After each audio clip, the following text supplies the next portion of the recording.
All right, and of course on the day I want to show you in this DIY, it's a bright sunny day. They're going to look even more dramatic at night. As you can tell, these look really, really good. I love this yellow.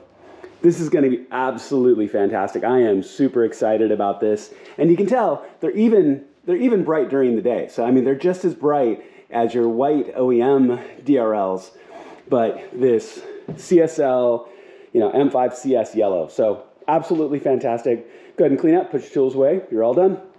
All right, y'all, so go ahead and clean up and put your tools away. And you can tell this is not a hard project to do whatsoever. Definitely add your car into that kind of that CSL, M5 CS look, which I love so much. And add a little bit of your own individuality to your car. Now you can tell this takes only a few simple tools and a little bit of time. And again, make sure to be careful, especially careful with that driver's side board. It can really be sensitive.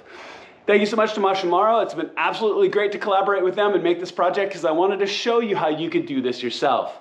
Now please click like and subscribe and the little alarm bell. It makes a huge difference to my channel and I have a ton of content I cannot wait to bring you. It's going to be an amazing year and I'll see you on my next project.